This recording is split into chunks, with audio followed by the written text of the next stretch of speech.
गए, कितने ऐसे गृहस्थ हुए भरे पड़े हमारे इतिहास में जो आए, एक से एक महापुरुष हुए जो विरक्तों के आगे विरक्त खड़े होकर उनका आदर करते थे, विरक्त खड़े होकर के उनके आगे हाथ जोड़ते थे। ये हम लोगों की कमी है।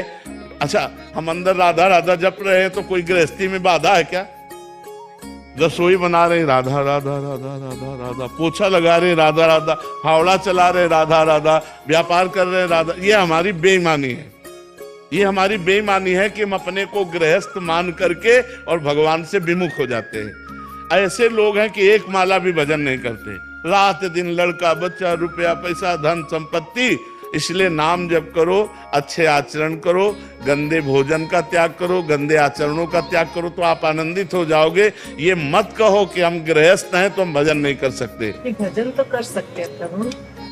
तो फिर गृहस्थी में क्या है? तुम्हारे 4-5 लड़का बच्चा होंगे, हमारे 500 हैं। बताओ ना, बहुत सरल है। हाँ, तुम्हारी गृहस्थी में 5-7 लोग होंगे, यहाँ 5-700 है, 500-700 लोग हैं जिनका रोज भोजन सुबह शाम दोपहर। तो कितनी बड़ी हमारी गृहस्थी, तुमसे बढ़ के गृहस्थी है। लेकिन भजन, सब भजन परायण है, सब भगवान के भजन परायण, कोई चिंता शोक से ग्रसित नहीं है। इसलिए नाम जप को, भगवान के आश्रय को, भगवान की भक्ति को हर जगह किया जा सकता है, चाहे आप व्यापारी हो, चाहे नौकरी पेशा वाले हो, चाहे जब युद्ध में भजन हो सकता है।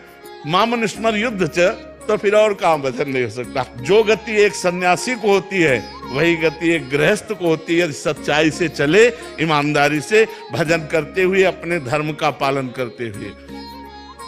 एक तपस्वी थे कश्यप जी, उन्होंने बड़ी तपस्या की एकांत में। तो एक दिन वो ऐसे बैठे हुए थे तो एक बगुली वृक्ष को, ये महाभारत की कथा है, ग्रंथ की, लिखित भगवान व्यासदेव जी के द्वारा ग्रंथ है।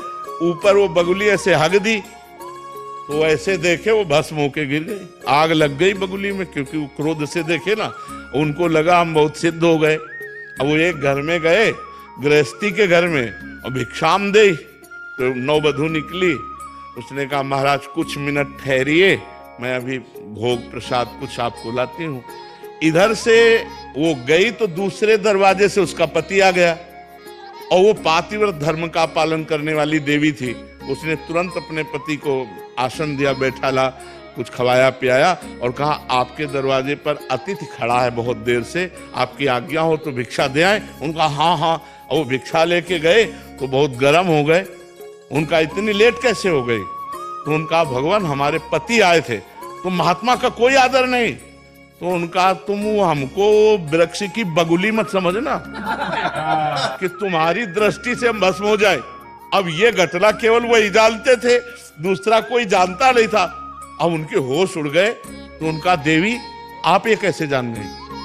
तो उनका तुम्हारी तपस्या को जब से तुम घर से निकले हो तब से आज तक को मैं देख रही हूँ। बोले ये कैसे? बोले मैं अपने पति को भगवान मानती हूँ, कभी पर पुरुष का स्पर्श नहीं किया, और भगवान का चिंतन करती हूँ, पति की सेवा करती हूँ, मुझे तीनों काल का ज्ञान है। अब आप समझो, एक विरक्त को उपदेश दे रही थी एक गृहस्थ नारी। अरे और तो और जाले दो, भगवान शंकर, भगवान ब्रह्मा और भगवान विष्णु अनुसुईया जी की सतीत्व की परीक्षा लेने गए तो 6-6 महीना के बालक बना दिए। कथा सुनी है ना, प्रसिद्ध है ना, पालने में झुला दिया ब्रह्म को, परमात्मा को 6-6 महीने के बाद। गृहस्थ धर्म कोई साधारण, हम लोग आकाश से पैदा हुए हैं क्या? गृहस्थी भी तो पैदा हुई है। आज भी हम पल किससे रहे हैं? गृहस्थों से ही तो पल रहे। तो गृहस्थी धर्म कोई साधारण धर्म समझते हो क्या? विरक्त धर्म का पोषण करके अपने परिवार का पोषण कर रहा, धन्य है गृहस्थ धर्म। लेकिन गृहस्थी में पापाचरण छोड़ो, भगवान का नाम जप करो, धर्म से चलो तो गृहस्थी धर्म हो जाए। अब शराब पियो, मांस खाओ, पराई स्त्री से व्यभिचार करो, गंदी गंदी बातें करो, तब तो नरक का रास्ता है, चाहे कोई भी हो, गृहस्थ हो चाहे वीर। अपने अपने धर्म से चलो तो हम सब पहुंचेंगे एक ही पिता के घर। हम अपने धर्म से चले, आप अपने धर्म से चलो, दोनों को परमात्मा प्राप्ति हो जाएगी। इसलिए ये बात कह के कि हम गृहस्थ हैं, भगवत प्राप्ति हमारे लिए दुर्लभ, ऐसी बात नहीं, सबके लिए सुलभ है। भगवान का चिंतन करो, धर्म से चलो। एक गृहस्थ के लिए सात्विक भोजन क्या होना चाहिए? जैसे हम लोग वेज के नाम पे सब कुछ खा लेते हैं, हाँ, हमने पिज्जा भी खा लिया, हमने बर्गर भी खा लिया, नहीं नहीं, ऐसी चीजें जो बाजार में अपवित्र लोगों के द्वारा बनाई गई हैं वो हमारी बुद्धि में रजोगुण और तमोगुण पैदा करेंगी। आप घर में छौंक करके दाल पाएं और वही फ्राई करके होटल से मंगवाएं, अंतर हो गया।